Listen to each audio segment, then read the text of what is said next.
on the GSMC Baseball Podcast, bringing you our fourth and final segment. And this is going to be about news around the league, just some general stories I want to talk about. We have a lot because the market's finally moving, and of course, it's been 2 days since I've streamed because of the weekend. So let's get straight into it.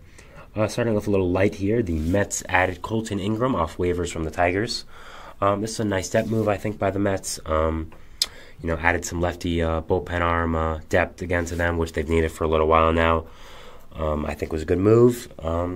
Just a little under the radar. Matches a lot of the trend that David Stearns and the Mets have had with the Mets so far, which is that he has a good K rate, but also a bad walk rate. So they're trying to figure out that raw stuff for him without giving up all the walks. So just good depth by the Mets.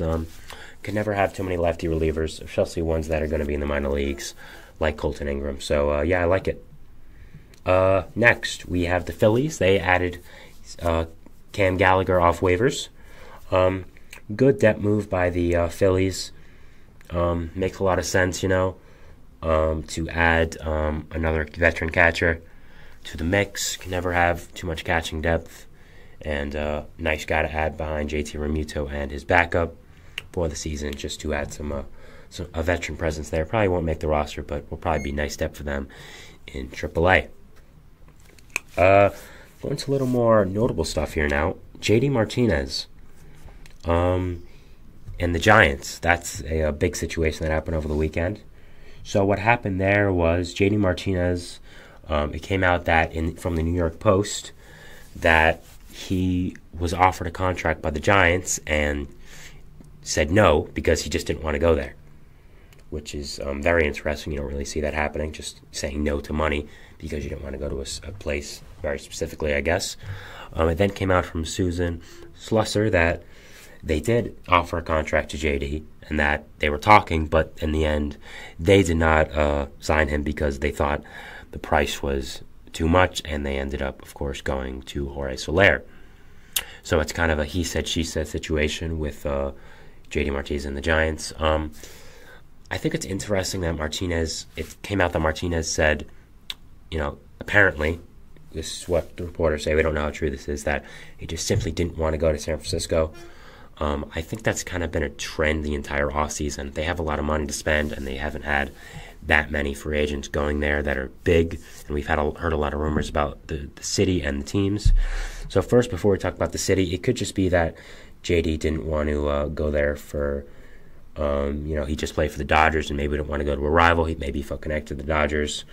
Maybe he didn't want to move to a different side of the state, but stay in the state. I don't really know, but I guess that's a part of it. Maybe, maybe he felt connected to the Dodgers and didn't want to go to their biggest rival. It's possible, but I don't think that's the reason. If he really didn't want to go there, I think it more has to do with the city and the rep it has within baseball. A lot of players have come out and said they don't really like San Francisco. They think there's a lot of problems with the city. The taxes are too high. The weather's weird. Now, I'm not going to really speak on that because that's more of a political issue that is not really my expertise. I will say I've been to San Francisco. I enjoyed it a lot. I've been to their ballpark. I enjoyed the ballpark a lot. I think the splash hits is really cool. I think the view of the Golden Gate Bridge in the background is very nice, so I think it's a very nice ballpark. I think it's a very nice city. But again, if it has a different rap within baseball, I wouldn't really know.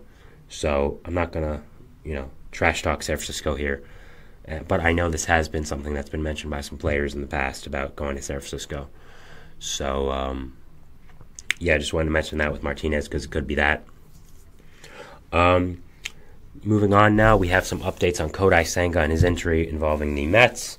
According to Andy Martino of SNY, who's one of the better Mets reporters, he is saying Senga will probably be back mid to late May if everything goes according to plan for his rehab.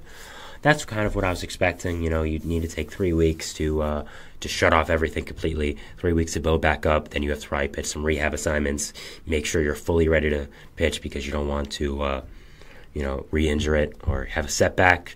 You also want to be extra careful. So if he's not ready after 3 weeks, he's not ready after 3 weeks. There's really nothing you can do about it. So I think that's something you have to look for. But yeah, I think mid to late May makes a lot of sense for the Mets and for Senga's injury. Obviously, the Mets need him back as soon as possible, but he's still in a contract for a few more years, even with the opt-out. So I think preserving his long-term health should be priority number one for the Mets.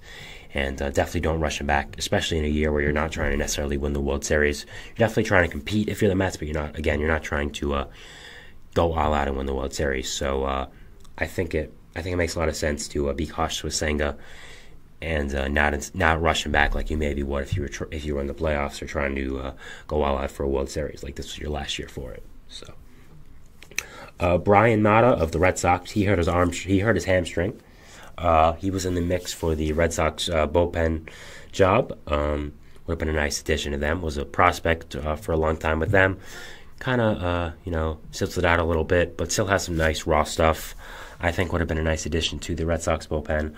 His hamstring hurting. I don't think it's a big blow to the Red Sox bullpen, but I thought it was notable. A nice young arm with some good stuff. That probably would have been a good bullpen arm.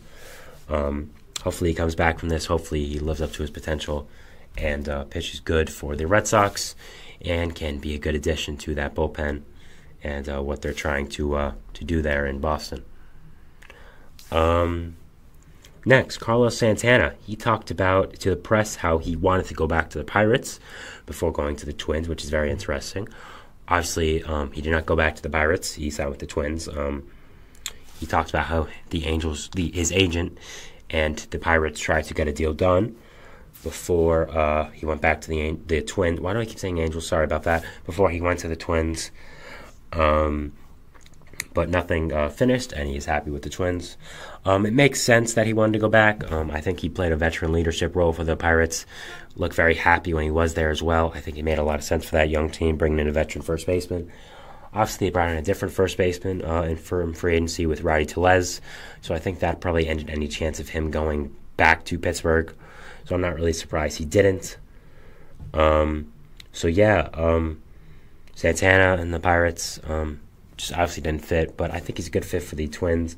I think brings a good amount of late-game pinch hitting, brings good depth to that Twins bench and that first base spot. So, I'm looking forward to seeing what he does with the Twins and what his role ends up being. Garrett Cooper, he signed with the Cubs on a non-roster invite deal.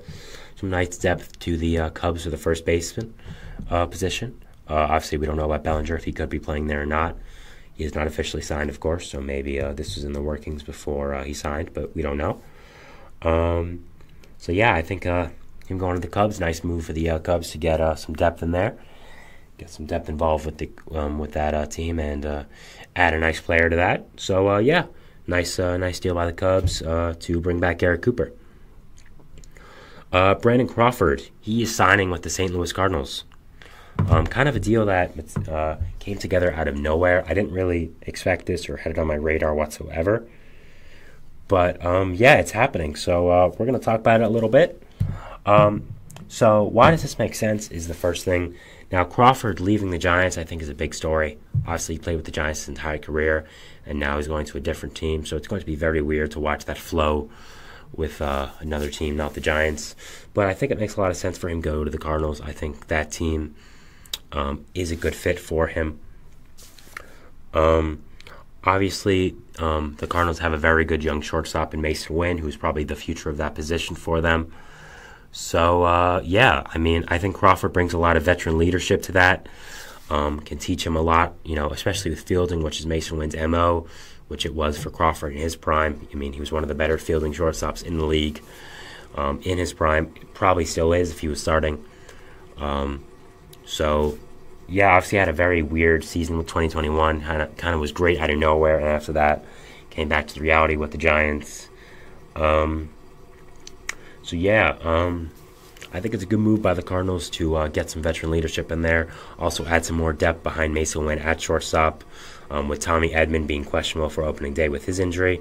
The Cardinals do get a rap of signing old veterans to contracts past their prime. They just did it with Matt Carpenter this offseason, but of course he was a Cardinal for a long time, so I think it's more of a homecoming storyline situation. But I still think it's a good move by the Cardinals to bring in Crawford. I think it brings in some nice veteran depth behind Mason Wynn, the youngster. And, I'm really a big fan of it, even though it wasn't on my radar. I think it was a good move by the Cardinals. And, is is a nice move by both, and looking forward to watching what Crawford's role comes out to be in the Lou. Next, Ohtani. He is going to be having his Dodgers debut tomorrow. It'll be when we're on stream most likely, so if he does get up on stream, we'll talk about it then. It's at 3:10. But if not, and he goes up before, I'll mention it at the top of the show, just a little bit about what happened and what he did, and if he does go up to the bat again during the show again, we'll talk about it tomorrow. But again, that's something for tomorrow, but it was definitely notable. I mean, obviously it's the biggest signing in MLB history and probably sports history as well, him going to the Dodgers, so him making his debut is definitely a storyline I wanted to talk about tomorrow, and I want to mention it today and preview it today. And finally, we're going to talk about the big trade that just happened, which I wanted to save for last. Manuel Margot, he was traded to the Twins for prospect Noah Miller, who was the 39th overall pick in the 2021 MLB draft. This signing allows the Dodgers financial flexibility and bench flexibility to bring back Kike Hernandez. So yeah, let's talk about this a little bit. So Margot was obviously just recently acquired from the Rays in the Tyler Glasnow trade. Figured to be a platoon bat with Jason Hayward in the outfield, and brought a fourth outfielder presence for them. I didn't expect him to be traded, but obviously baseball, a lot of things you don't expect to happen do happen. So yeah, I think it's a good move for the Twins, just going to them first. I think it's a nice outfield depth move for them. Noah Miller, kind of struggled with the Twins to start off his career, but if anyone can fix him, it's the Dodgers. So I think it's a good move for both teams. Dodgers shed some salary, bring back a player they obviously like, in Kike Hernandez, which it's going to be his third separate stint with the team. And you trade Margot, you get rid of some $12 million on the payroll, which probably isn't a lot in the long term, in the grand scheme of things for the Dodgers, but it's still a lot of money, so I understand why they wanted to get rid of it.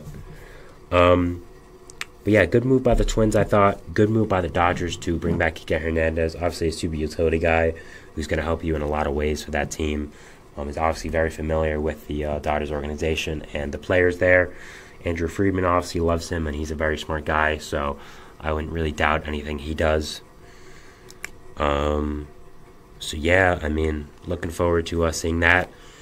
It was very interesting because Kike Hernandez was down to 4. We knew he was going to sign soon. It was actually part of this that he was going to sign soon in my other news around the league. But then obviously this happened about an hour before I went live, so I, improvised. We knew about the Twins, Angels,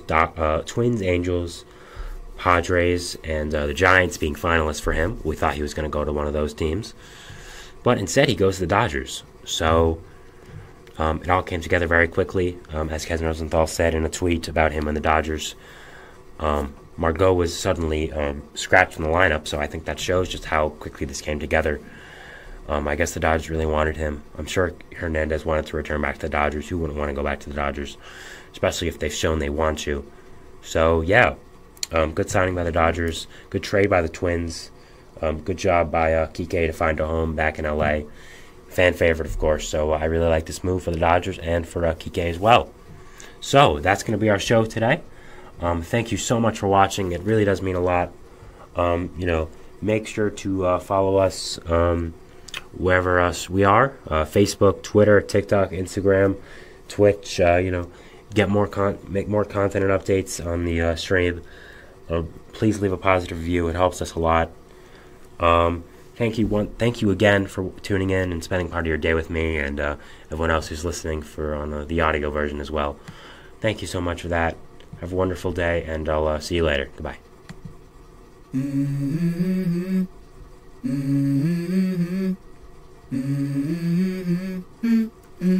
Let's go.